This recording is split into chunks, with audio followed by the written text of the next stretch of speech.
29 صفحہ نمبر 29 اور آیت نمبر 18 ختم ہو کر 19 شروع ہو رہی ہے۔ اعوذ باللہ من الشیطان الرجیم، بسم اللہ الرحمن الرحیم۔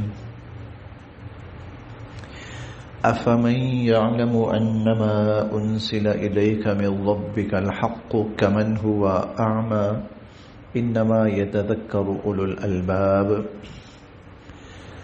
أَفَمَنْ کیا بھلا جو شخص، أَفَمَنْ کیا بھلا جو شخص، يَعْلَمُ جانتا ہے، علم سے ہے، لفظی معنی جاننے کے ہے، لیکن اصل مقصود اور مراد یہاں یقین ہے۔ افمن یعلم کیا جو شخص یہ یقین رکھتا ہے، انما کہ بے شک جو انزل نازل کیا گیا ہے، الیک اے نبی علیہ الصلوۃ والسلام آپ کی طرف، من ربک آپ کے رب کی طرف سے، الحق سچا اور برحق۔ افمن یعلم انما انزل الیک من ربک الحق کیا وہ شخص جو یہ یقین رکھتا ہے کہ جو کچھ آپ کے رب کی طرف سے آپ کی طرف نازل کیا گیا ہے وہ برحق ہے۔ جو شخص، اب تھوڑا سا مفہومی ترجمہ، جو شخص اس قرآن کے برحق ہونے کا یقین رکھتا ہے، جو شخص اس قرآن کریم کے برحق ہونے کا یقین رکھتا ہے، کمن کیا اس جیسا ہو سکتا ہے، ہوا اعمی جو اندھا ہے، ہوا اعمی جو اندھا ہے، کیا اس کی طرح ہو سکتا ہے؟ نہیں، اس کا مقام مرتبہ بلند ہے، اللہ کی نظر رحمت کا مستحق ہے، اللہ کے فضل و کرم، اجر و ثواب، رحمت، جنت، مغفرت، ہر چیز کا مستحق ہے۔ اور وہ شخص جو اندھا ہے، اب اندھا کیوں کہا گیا؟ جو قرآن کے برحق ہونے کا یقین نہیں رکھتا۔ دیکھیں، جس کو دنیا کی چیزیں نظر نہ آتی ہو نا، اسے ہم کہتے ہیں کہ یہ شخص نابینا ہے، کہ اس کو یہ کچھ بھی نظر نہیں آتا، اس کو یہ زمین سامنے نظر نہیں آتی، پلر نظر نہیں آتا، چھت نظر نہیں آتی، اس کو سورج نظر نہیں آتا، آسمان نظر نہیں آتے، تو ہم کہتے ہیں یہ اندھا ہے، نابینا ہے۔ تو قرآن کریم کے دلائل تو اس سے بھی زیادہ روشن ہے۔ وہ کتنا بڑا اندھا ہوگا جس کو وہ نظر نہیں آتے۔ کمن ہوا اعمی، اس لیے اس کو اعمی قرآن کریم نے کہا ہے۔ تو جو اندھا ہے، بھلا وہ اس ایمان والے کے برابر ہو سکتا ہے؟ انما بے شک یتذکروا نصیحت تو حاصل کرتے ہیں، اولو الالباب عقل سمجھ والے، بے شک عقل سمجھ والے لوگ ہی نصیحت حاصل کرتے ہیں۔ عقل سمجھ والے کون ہیں؟ الذین جو یوفون پورا کرتے ہیں، بعہد اللہ اللہ کے عہد کو، جو اللہ کے عہد کو پورا کرتے ہیں، ولا ینقضون اور وہ نہیں خلاف ورزی کرتے، المیثاق عہد کی، اور عہد کی خلاف ورزی نہیں کرتے، اور وعدوں کو توڑتے نہیں ہیں، وہ ولا ینقضون المیثاق، اور وہ وعدوں کو توڑتے نہیں ہیں، والذین اور وہ لوگ یصلون جو جوڑتے ہیں، ما ان رشتوں کو، امر اللہ بھی جن کے بارے میں اللہ نے یہ حکم دیا ہے، ان یوصلا کہ ان کو جوڑا جائے، جن رشتوں ناتوں کو اللہ نے جوڑنے کا حکم دیا ہے وہ ان کو جوڑتے ہیں، صلہ رحمی کرتے ہیں وہ۔ وَيَخْشَوْنَ، اور وہ ڈرتے ہیں، ربہم، اپنے رب سے۔ قرآن کریم کے الفاظ کو، اصطلاحات کو بہت سوچ سمجھ کے پڑھنے کی ضرورت ہوتی ہے۔ قرآن کریم نے سمجھدار، عقل مند اس کو بھی قرار دیا ہے جو رشتوں کا لحاظ اور پاس رکھتے ہیں، رشتوں کو ملاتے ہیں، رشتوں کو قریب لاتے ہیں، رشتوں کو جوڑتے ہیں، رشتوں میں محبتیں پیدا کرتے ہیں، رشتوں میں اتفاق پیدا کرتے ہیں۔ قرآن کریم نے ان کو عقل مند قرار دیا۔ آج کل عموماً جو یہ رشتے ناتے ہیں نا، ان کے خلاف طرح طرح کے محاورات ایجاد کر کے، طرح طرح کے لطیفے بنا کر ہم اللہ کی اس وہ جو صلہ رحمی ہے اس کو توڑنے میں لگے ہوئے ہیں۔ ایک بہت بڑا نام گزرا ہے، کہا جاتا ہے کہ شاید وہ مسلمان بھی ہو گیا تھا، وہ تھا مائیکل جیکسن۔ ایک سیاہ فام تھا، اس کی جو ہسٹری لکھی گئی ہے نا، اس ہسٹری میں اس کی کامیابی کی ایک بات یہ بھی نقل کی گئی ہے، اس کی کامیابی کا ایک راز یہ بھی نقل کیا گیا ہے، لکھا گیا ہے کہ اس نے جتنے اپنے رشتہ دار تھے نا ان سب سے ناتا توڑا۔ اس نے اپنا ہر وہ رشتہ، کیونکہ وہ سیاہ فام تھے اور یہ اپنے آپ کو اس کیٹیگری سے نکالنا چاہتا تھا، اس کیٹیگری سے اپنے آپ کو مجھے میرا ان سیاہ فاموں کے ساتھ، غریبوں کے ساتھ کوئی تعلق نہ نکلے، میں ہائی سوسائٹی میں موو کروں تو میرے پیچھے کوئی دھبا نہ ہو، ایسا اس کو اس کی کامیابی قرار دیا گیا ہے، جبکہ حقیقتاً ہم آج ہی کے سبق میں پڑھیں گے اللہ تعالیٰ نے اسی کو ناکامی قرار دیا ہے۔ اللہ تعالیٰ نے اسی کو ناکامی، یہ رشتوں کو جوڑنا، باوجود اس کے کہ رشتہ دار توڑنے پہ لگے ہوں، رشتہ دار توڑنے پہ لگے ہوں، پھر بھی جوڑنا، ٹھیک ہے، یہ بہت بڑی بات ہے، یہ بہت بڑی، اس پر اللہ کی وہ رحمتیں اترتی ہیں، وہ رحمتیں اترتی ہیں اللہ کی کہ انسان سوچ بھی نہیں سکتا۔ آج ہم کہتے ہیں نا یار رشتہ دار تو بس ایسا ہی ہوتے ہیں، مانگنے آ جاتے ہیں، تنگ کرنے آ جاتے ہیں۔ ارے انہی کے تنگ کرنے پر تو اللہ آپ پہ رزق کے دروازے کھولتے ہیں اور رحمتوں کے دروازے کھولتے ہیں۔ ہاں، ان سے توڑ کے دیکھو، اللہ کی رحمت کے دروازے بند ہو جائیں گے۔ حضور علیہ الصلوۃ والسلام نے قسم کھا کے کہا تھا، قسم کھا کے کہا تھا، جو شخص صلہ رحمی کرتا ہے میں 5 قسمیں کھاتا ہوں اس کے بارے میں، ایک یہ کہ اللہ اس کے رزق میں برکت نصیب فرمائیں گے، اور بلکہ یہ حدیث قدسی بڑی عجیب ہے کہ اللہ تعالیٰ نے اس رشتہ داری والے تعلق کو پیدا فرمایا تو اس نے اللہ کی کمر کو پکڑ لیا۔ واللہ عالم اس کی کیا کیفیت ہوگی، حدیث قدسی ایسے ہی ہے بہرحال، کہ اس نے اللہ کی کمر کو پکڑ لیا کہ یا باری تعالیٰ میرے ساتھ کیا معاملہ کریں گے؟ تو اللہ رب العزت نے فرمایا من وصلک وصلتہ ومن قطعک قطعتہ، کہ جو تجھے جوڑے گا میں اس کو جوڑوں گا اور جو تجھے توڑے گا میں اس کو توڑ کے رکھ دوں گا۔ اور یہ بھی حضور علیہ الصلوۃ والسلام کا فرمان ہے کہ لا يدخل الجنت قاطع الرحم، کہ رشتہ داروں سے تعلقات توڑنے والا، منقطع کرنے والا کبھی جنت میں نہیں جائے گا۔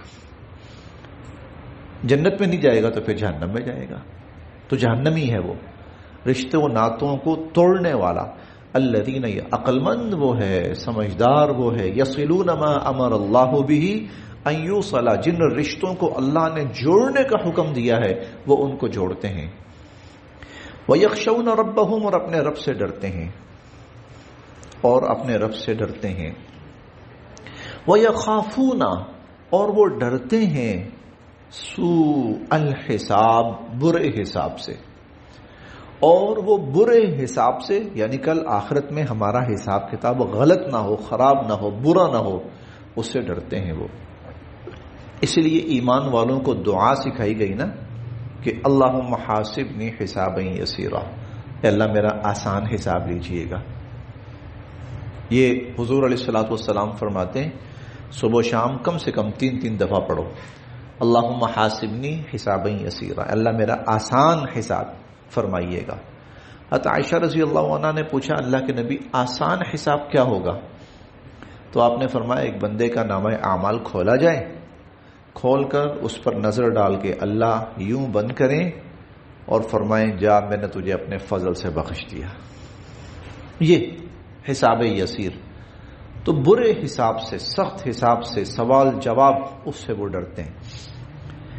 والذین، اور وہ لوگ، صبروا، جو صبر کرتے ہیں، ابتغاء، حاصل کرنے کے لیے، وجہی، رضا، ربہم، اپنے رب کی، اور جو اپنے رب کی رضا حاصل کرنے کے لیے صبر کرتے ہیں، وَأَقَامُوا، اور قائم کرتے ہیں، الصلاۃ، نماز، اور نماز قائم کرتے ہیں، وَأَنفَقُوا، اور خرچ کرتے ہیں، مما، اس میں سے جو، رزقناہم، ہم نے ان کو دیا، اور جو ہم نے ان کو دیا وہ اس میں سے خرچ کرتے ہیں، سرًا وعلانیہ، سرًا خفیہ، علانیہ اعلانیہ، خفیہ اور اعلانیہ، جیسی بھی پوزیشن ہو، جیسا بھی موقع ہو۔ کبھی ایسا بھی ہوتا ہے بندے کو دوسرے کی عزت نفس کو سامنے رکھتے ہوئے خاموشی سے اس کی مدد کرنی پڑتی ہے، تو وہاں یہ ہے کہ خاموشی کے ساتھ۔ اور کبھی ایسا بھی ہوتا ہے کہ اوروں کی ترغیب کے لیے اعلانیہ بندے کو قدم اٹھانا پڑتا ہے۔ جیسے آپ دیکھتے ہیں کہ فنڈ ریزنگ کے جو پروگرامز ہوتے ہیں نا، فنڈ ریزنگ کے، تو ان میں اعلانیہ، اس کا مطلب دوسروں کو ترغیب دلانا ہوتا ہے۔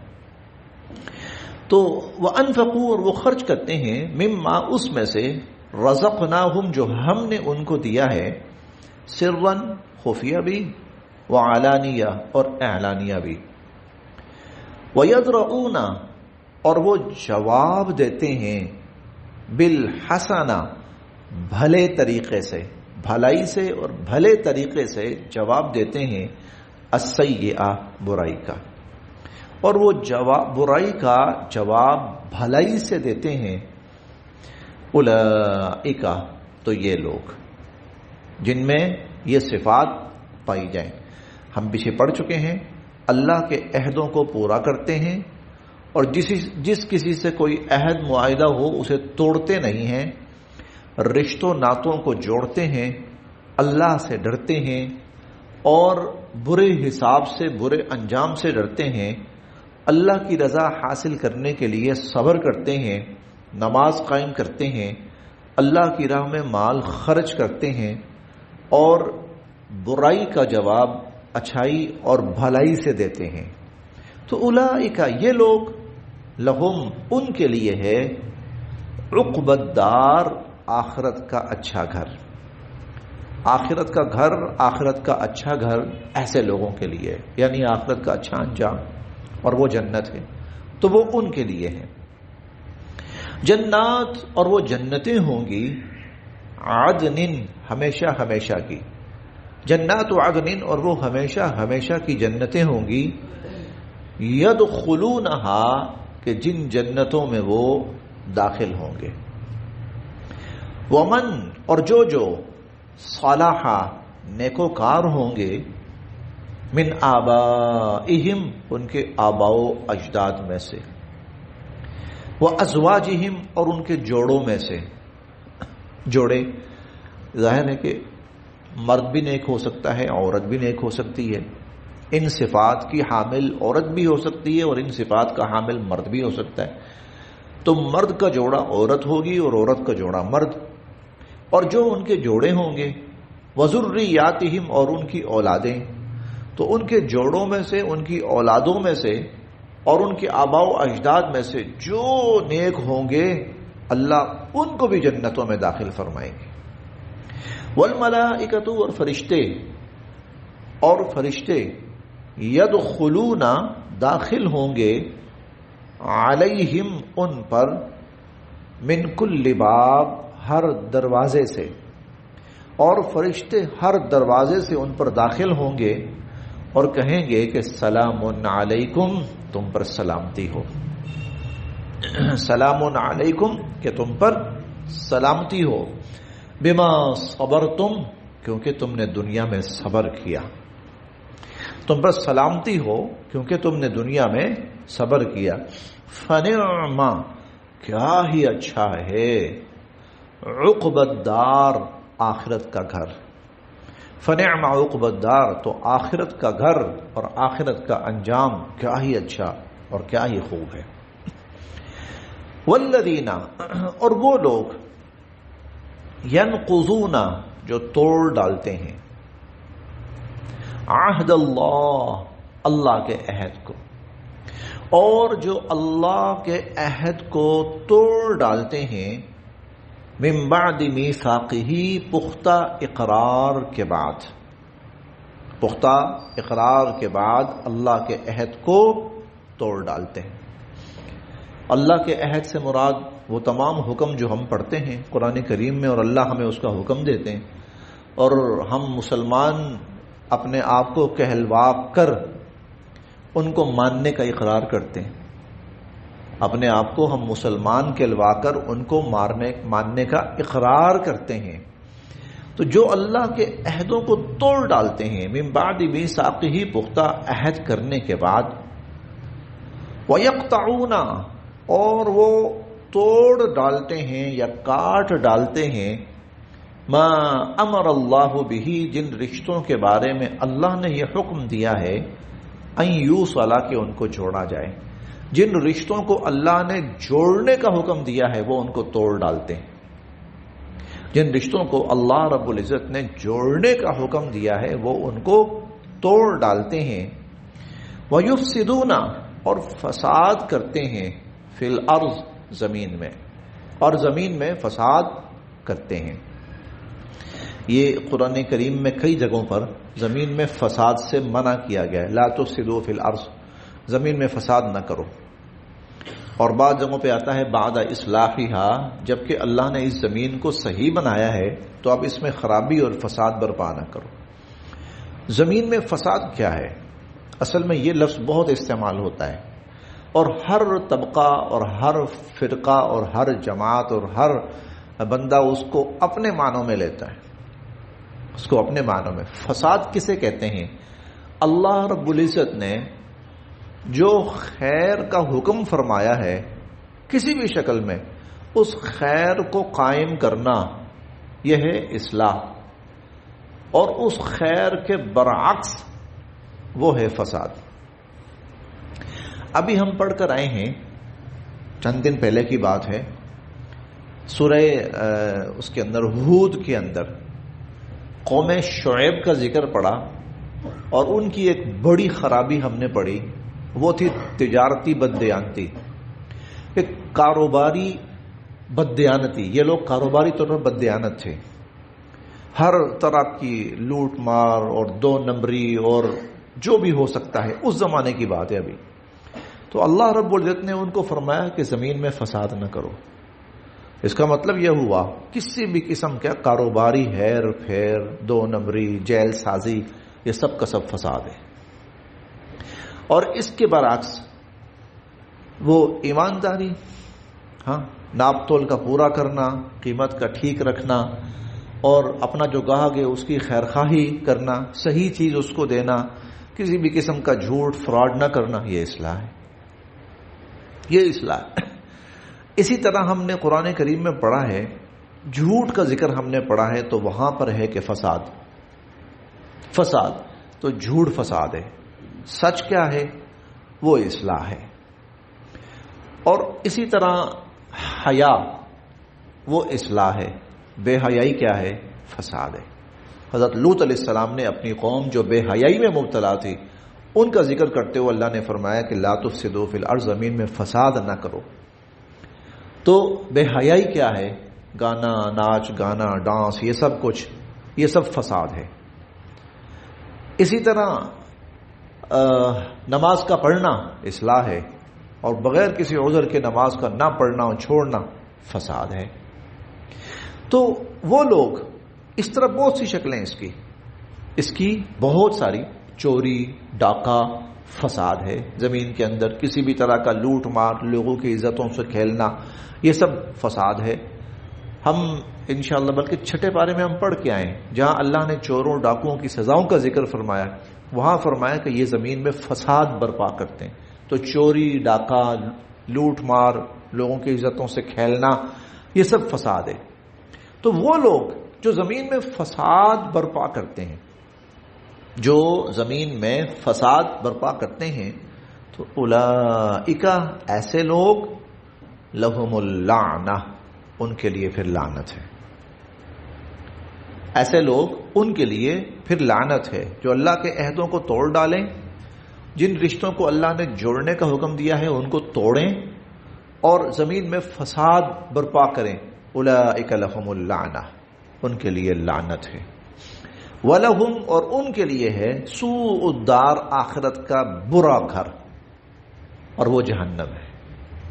آخرت کا برا گھر یعنی وہ جہنم ہے۔ اللہ یبسط، کشادہ فرماتے ہیں، اللہ کشادہ فرماتے ہیں، الرزق، رزق، لمن یشاء، جس کے لیے چاہتے ہیں، ویقدر، اور بقدر ضرورت دیتے ہیں جس کو چاہتے ہیں۔ جس کو چاہتے ہیں اللہ رزق کشادہ فرماتے ہیں، اور جس کو چاہتے ہیں بقدر ضرورت، تھوڑا بہت نفع تلا اس کو دیتے ہیں۔ یہ سوال کا جواب ہے۔ یہاں ایک سوال پیدا ہوتا تھا کہ جن کا ذکر قرآن کریم نے کیا ہے، لوٹ مار کرنے والے اور یہ اس طرح، اگر وہ ان پر لعنت ہے اور اتنے برے ہیں تو عیش و عشرت کر رہے ہیں، وہ عیاشیاں ہیں ان کی، موجیں ہیں ان کی، کیا زندگیاں ہیں ان کی، پیسہ کی فراوانی، اصل چیز پیسے کی فراوانی ہے نا، تو پیسہ کی فراوانی ہے ان کے پاس۔ تو اس کا جواب یہاں دیا، اس کا تعلق اعمال سے نہیں ہے، یہ تو اللہ کی ایک وہ مشیت ہے، اس کی اپنی ایک تقدیر ہے کہ وہ کچھ کو رزق کشادہ کرتا ہے اور کچھ کو تنگ کرتا ہے۔ رزق کا زیادہ ہونا یا کم ہونا یہ قطعاً اللہ کی رضا کی دلیل نہیں ہے، ورنہ قارون سے سب سے زیادہ اللہ راضی ہوتے، اور فرعون اور حامان اور نمرود اور شداد، ان سب سے اللہ سب سے زیادہ راضی ہوتے، حالانکہ قرآن کریم نے بارہا ان پر لعنت کی، بارہا لعنت کی ان پر۔ یقدم قومہ یوم القیامہ فاوردہم النار وبئس الورد المورود فاتبعوا فی ہذہ لعنۃ ویوم القیامہ۔ ابھی ہم فرعون کا ذکر پڑھ کے آئے اور اس کی پوری قوم۔ رزق کا کشادہ ہونا یہ قطعاً اللہ کے راضی ہونے کی دلیل نہیں ہے، قطعاً۔ تو اللہ یبسط الرزق لمن یشاء ویقدر، اور رزق کا کم ہونا یہ کوئی اللہ کی ناراضگی کی دلیل نہیں ہے۔ ہو سکتا ہے کوئی بہت غریب، فقیر اور مسکین ہو اور اس کو 2 وقت کا کھانا بھی میسر نہ ہو، لیکن اللہ اس سے راضی ہو۔ یہ بات آج توجہ سے سنیے گا کہ حضور علیہ الصلوۃ والسلام نے دعا کیا مانگی تھی اور اپنی خواہش کا اظہار فرمایا تھا، اللہم احینی مسکینا وامتنی مسکینا۔ اللہ میں چاہتا ہوں زندگی گزاروں ایسی جس طرح مسکین گزارتے ہیں، غریب نادار جس کو 2 وقت کا کھانا بھی میسر نہیں، میں ایسی زندگی گزاروں، کچھ بھی نہ ہو میرے پاس، خالی ہاتھ۔ معذرت کے ساتھ ایسے بندے کو ہم اپنے معاشرے میں حقارت کی نظر سے دیکھتے ہیں عمومی طور پر، اور چھڑ دے ان کو زندگی ہے، بھوکا مردہ پھردا، لوگوں کو منگتا پھردا، اور اس طرح حضور علیہ الصلوۃ والسلام نے مسکینیت کی زندگی کا سوال کیا اور فرمایا اللہ میں مرنا بھی اسی حالت میں چاہتا ہوں، اور میں چاہتا ہوں قیامت کے دن جب آپ مسکینوں کو اٹھائیں تو مجھے ان کے ساتھ اٹھائیں، واحشرنی فی زمرۃ المساکین۔ تو رزق کا کشادہ ہونا یا کم ہونا یہ اللہ کے راضی یا ناراض ہونے کی دلیل نہیں۔ اللہ یبسط الرزق لمن یشاء ویقدر، جس کے لیے چاہتے ہیں اللہ رزق کشادہ فرماتے ہیں، جس کے لیے چاہتے ہیں تنگ کر دیتے ہیں۔ وفرحوا، اور یہ لوگ مر مٹے ہیں بالحیات الدنیا، دنیا کی زندگی پر، اور یہ لوگ دنیا کی زندگی پر مر مٹے ہیں. وما، اور نہیں ہے الحیات الدنیا، دنیا کی زندگی، فی الآخرۃ، آخرت کے مقابلے میں، الا متاع، مگر بہت معمولی سا ساز و سامان. دنیا کی زندگی آخرت کے مقابلے میں بہت معمولی سا ساز و سامان ہے. چھوٹی سی مثال، حالانکہ یہ مثال بھی نہیں بنتی، یہ مثال بھی نہیں بنتی، لیکن چلیں چھوٹی سی مثال. آپ سفر پہ جا رہے ہیں، سفر پہ جا رہے ہیں، ٹرانسپورٹ سے جا رہے ہیں آپ، اور بس وغیرہ ہے، پبلک ٹرانسپورٹ جو ہوتی ہے، آپ اس میں سیٹ بک کرواتے ہیں. تو آپ سیٹ پر بیٹھتے ہیں، جا کر گاڑی چل پڑتی. اب جب تک آپ اپنے سٹاپ تک نہیں پہنچتے، آپ نے 2 گھنٹے 3 گھنٹے 4 گھنٹے سفر کرنا ہے، تو یہ آپ کی جگہ ہے، بس یہ چند انچ. اچھا، آپ مالک ہیں کس چیز کے؟ ایکڑوں زمین کے. آپ کی زمینوں کا رقبہ ایکڑوں اور ہیکڑوں پہ پھیلا ہوا ہے. آپ کا بینک بیلنس اربوں اور کھربوں پہ پھیلا ہوا ہے، اور آپ کی پراپرٹی اور جائیداد اور سب کچھ کوئی حساب ہی نہیں ہے.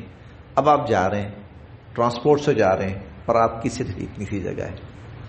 یہ مثال بنتی نہیں ہے، لیکن چلو تھوڑا سا کچھ سمجھ میں آ جائے. آخرت کیا ہے؟ ہمارے رقبے اور ہماری پراپرٹی اور ہماری گاڑیاں اور گھوڑے اور ہمارا اثر رسوخ. اور دنیا کیا ہے؟ بس اس سیٹ پہ بیٹھے ہو. یہاں پر آپ اسی طرح لیٹ بھی نہیں سکتے.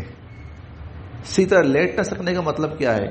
اس دنیا میں انسان سکون سے جی نہیں سکتا. ہاں، اللہ اس زندگی میں انسان سکون سے جی نہیں سکتا. جی کے دکھائے. شاید کوئی ایک انسان ہو جو پوری زندگی سکون سے جی جائے. سوال ہی پیدا نہیں ہوتا. بیمار پڑا ہوا ہے، فوتگی ہو گئی ہے، خود کوئی زخمی ہو گیا ہے، یہ حادثہ ہو گیا ہے، وہ مسئلہ پڑ گیا ہے، وہ پریشانی آ گئی ہے، اس کا ایشو ہے، اس کا پرابلم ہے، اس کا مسئلہ ہے، ڈپریشن. ہمل حیات الدنیا فی الآخرۃ فنعم، ابھی ہم نے پڑھا فنعم عقبی الدار، آخرت کا گھر کیا اچھا ہے. تو وہاں پر ہے عیاشی سب کچھ. وفرحوا بالحیات الدنیا، یہ لوگ دنیا کی زندگی پہ مر مٹے ہیں. ومل حیات الدنیا، اور نہیں ہے دنیا کی زندگی، فی الآخرۃ، آخرت کے مقابلے میں، الا متاع، مگر معمولی سی پونجی. بس جی، پھر دیکھتے ہیں.